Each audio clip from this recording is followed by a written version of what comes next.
Today we're going to wind down the week with a little bit of polling. This time we've got New Hampshire, Michigan, North Carolina, and a little bit in Georgia and Florida. But let's start off in a state that's not really going to get a lot of attention next year. That's Maryland. Now there's a ton here. We're going to zip through this. Now this poll centers around incumbent Democrat Wes Moore taking on former Republican Governor Larry Hogan. Now this state is so blue, but Hogan did have 2 terms as governor. His approval ratings were really high at the time. So he threaded that needle, but then he ran for the Senate and lost by double digits, but it was way closer than it would have been with any other Republican. So could Hogan actually try to challenge the incumbent? Well, after his 2 terms, I guess he could come back. But in this survey of 900 registered voters, 45% would go for Moore and 37% would go for Hogan, 14% undecided. That's not terrible for Hogan considering the state, but considering he won by double digits, that also looks pretty weak. And as for Moore, I would think he'd be above 45%, so who knows? So in case you were curious, here's the detail of this poll. We've got 52% of the sample is Democrat, 24% Republican.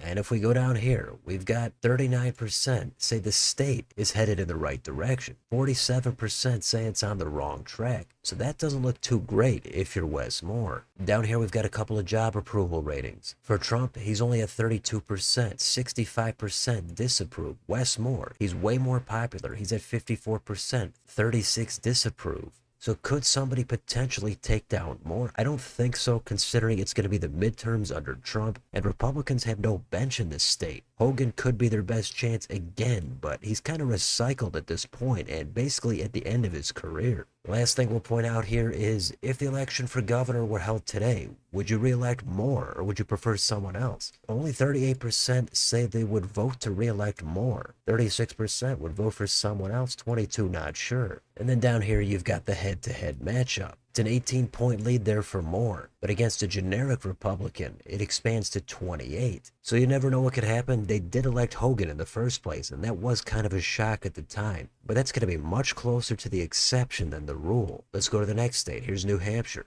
This poll is from Coefficient. First, let's take a look at the generic U.S. Senate ballot. Here it's actually pretty close. It's 47% Dem, 44% Republican. And you've got all the crosstabs here at the right. Now what if you throw some names on there? Then you've got Chris Pappas against former Senator John Sununu. Then Pappas has a 3% lead, so it's still close. In the other head-to-head matchup, it's Pappas against Scott Brown. There Pappas is ahead by 10. Sununu is looking to get into this race, and at this point it looks like he's going to be the best candidate for the GOP. Scott Brown is not polling too well now, but he could make that up later on. But at this point, I would say it's pretty unlikely that Brown would be able to win this race. If it was John Sununu, then I think the Dems still have the advantage, but it could actually become competitive. The Dems can't take it for granted anymore. So that's going to be a medium to big race next year. How about Kelly Ayotte, the governor? Her approval ratings are pretty scattered here. 20% very favorable, another 28% somewhat, 20% somewhat unfavorable, and 26% very unfavorable. So she's above water by 2%.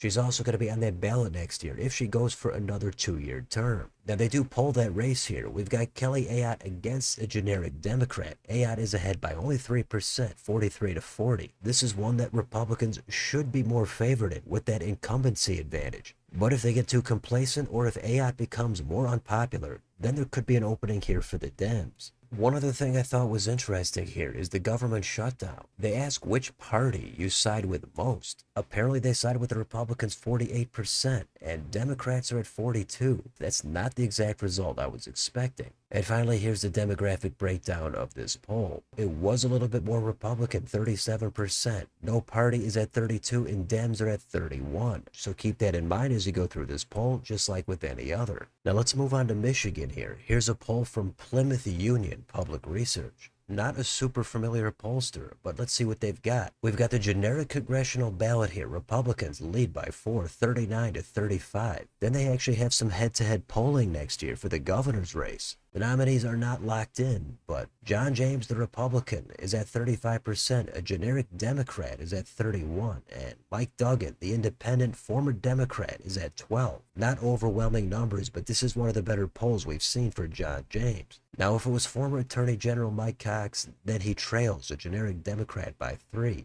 So not an extremely thorough poll. I think they should have used Jocelyn Benson and not a generic Democrat because it's likely she's going to be the nominee. But it is what it is. This is just one poll. Take it somewhat with a grain of salt. Down here we've got the polling methodology. The sample size here was 600. Let's move on to North Carolina. Here's a poll from Elon University. This data is a lot easier to see. We've got Trump's job approval. It's way underwater by 11%. 39 approve, 50 disapprove. 49% think the economy has gotten worse. Underneath here, we've got Governor Josh Stein. He's at 42 approve, 24 disapprove. So he's still looking pretty good. What about here in the top right? For the big Senate race next year, they ask if you've heard a great deal or some about the two major party candidates. Now, there's a big gap here. Roy Cooper is at 75%. Michael Wadley is at 26%. Those are the expected nominees, but we're still way before the primary. But Roy Cooper, being the former governor, his name ID is way, way higher. Down here, they ask, which party do you want to control the U.S. Senate after the 26 elections? It's dead even. It's 40% Republican, 40% Dem. 12 say neither, and 9% are not sure. Now, the thing they did not do was the head-to-head matchup between Cooper and Wadley. That would likely change these percentages, but just based on this, it looks like it's going to be pretty close. They also ask who you'd want to control the U.S. House. Here, Republicans take a slim 1% advantage.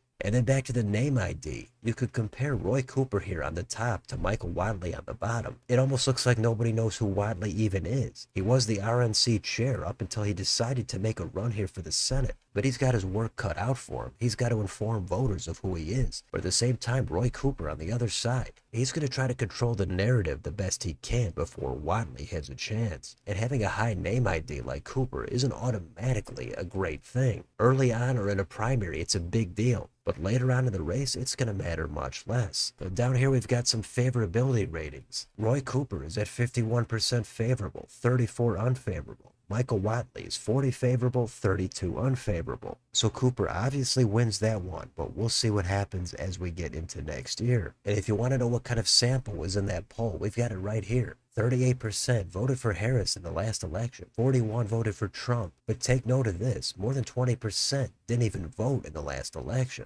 And down here, we've got 31% were Democrats, 33% were Republicans, almost 27% were independents. So that's that poll. Let's move on to Georgia. This is for governor. This is for the GOP primary. It's going to be real quick. We've got Lieutenant Governor Burt Jones is in the lead with 32%. Secretary of State Brad Raffensperger is at 15%. And Attorney General Chris Carr is at 12%. A big 37% undecided. It's a big race next year. It's an open seat to replace Brian Kemp. Dems would love to win that one, and this poll only covers the Republican side. But plenty of time to see what happens. Right now, Burt Jones looks like he's the front runner. Finally, we've got Florida. This is from St. Pete Polls. And the sample size here was 1,034 likely Republican primary voters. This is not for the general election. So if we go down here, there's really nothing surprising. Byron Donalds is in the lead with 39%. Jake Collins and Paul Renner are in low single digits, but a big 54% are undecided. Now, Donalds has been in this race a long time. His name ID is much higher. He's been building his campaign. So there's nothing really interesting about that. Under that, they throw in First Lady Casey DeSantis against Donalds. He still leads by a better than 2-to-1 margin, 47-21. So I've covered this in the past. Byron Donalds seems like he's got the momentum. If Casey DeSantis gets in, it gets closer, but I still think she's got too much ground to make up. And if that happened, there could be a bitter primary battle. Dems would love to see it.